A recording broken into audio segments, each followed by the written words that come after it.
Assalamualaikum warahmatullahi wabarakatuh. Alhamdulillah. Kali ini kita kedatangan tamu yang luar biasa, seorang pakar bela diri dari tanah Betawi. Saudara kita satu nusa, satu bangsa yang luar biasa. Beliau ada proyek di sini di Sumatera Barat, tepatnya di UMP. Jadi mungkin untuk lebih lanjut kita tanya langsung sama beliau. Boleh perkenalan dulu, Kak? Ya, nama saya Mahmudin dari perguruan Singa Putih Tanah Betawi.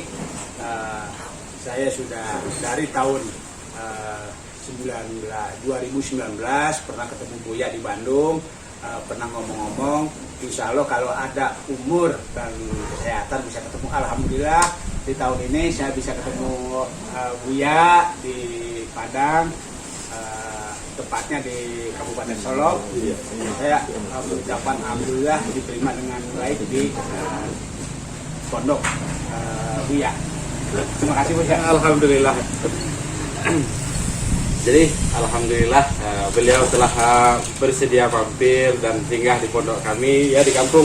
Jadi kita tinggal di area pertanian, di area persawahan. Jadi syukur-syukur kita didatangi oleh beliau, seorang praktisi bela diri dari perguruan Singa Putih ya Kang. Iya. Jadi kita ingin tanya-tanya sedikit tentang perguruan Singa Putih, bagaimana perkembangannya sekarang kan, jadi apa diajarkan ke orang lain atau masih di dalam ruang lingkup keluarga gitu kan? Iya. Jadi dari perguruan Singa Putih ini berdasarkan ya pelajaran yang kita pernah ajarkan dari sepuh kita Bapak Haji Suryadi sampai sekarang nih belum keluar ke masyarakat umum. Soalnya setiap pelajaran ini kita pernah ada beberapa anak didik kita, pelajar kita itu ada yang dari Padang, dari Payakumbuh, dari Medan. Nggak taunya begitu silsilahnya diurut, itu ada masih kerabat, masih ada hubungan keluarga, gitu.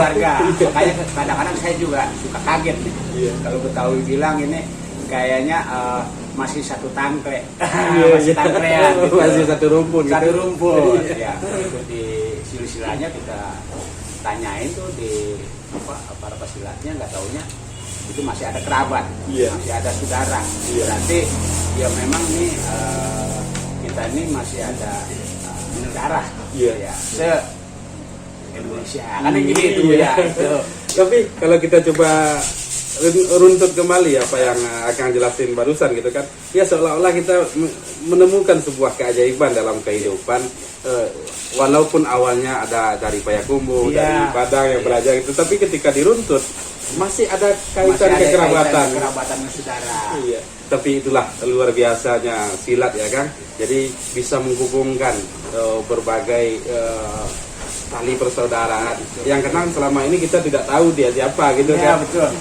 Termasuk Akang sendiri. Jadi sengaja saya ingin mempublikasikan, ingin menjadikan ditampilkan di YouTube. Ini kan kesempatan yang luar biasa. Jadi jarang yang kita ketemui kan.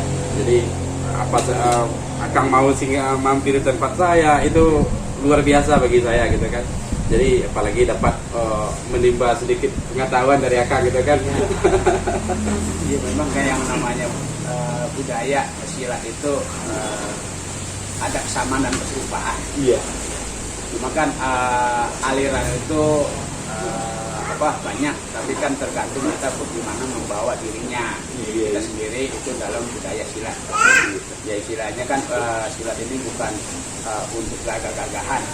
Nah, itu buat menjaga jiwa dan raga kita.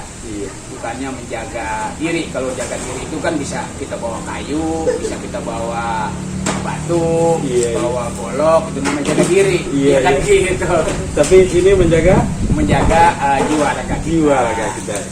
Jadi secara teknik yang dikembangkan dari perguruan Singa Putih itu kelembutan atau yang lebih fisik, lebih keras gitu, gimana kan? Ya sebetulnya kalau buat silat Betawi itu ya memang itu fisiknya agak turun, maksudnya agak turun itu dia punya kuda-kuda memang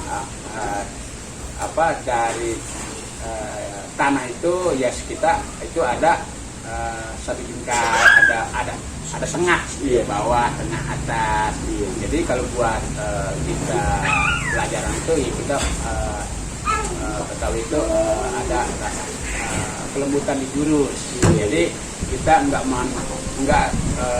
semuanya memanfaatkan itu tenaga, kekuatan, ya, gitu ya. kekuatan. Soalnya kalau kita anggap itu, kalau dari kekuatan berarti kalau kita dari jurus sampai 1 sampai sekian jurus sampai 12, kalau kita mengandalkan kekuatan, kemungkinan nggak sampai. Gitu. Berarti kan kita harus ada titik kelembutannya, gitu kan. Tapi mungkin itu inti dari teknik mungkin, dari ya. teknik. Jadi bukan sekedar mengandalkan tenaga, apalagi kalau seandainya kita bertemu dengan musuh yang gede, yang lebih kuat gitu kan. Jadi kalau adu tenaga udah pasti kalah. Iya. Ya istilahnya kalau kayak kita kan juga sudah berumur, ya kan.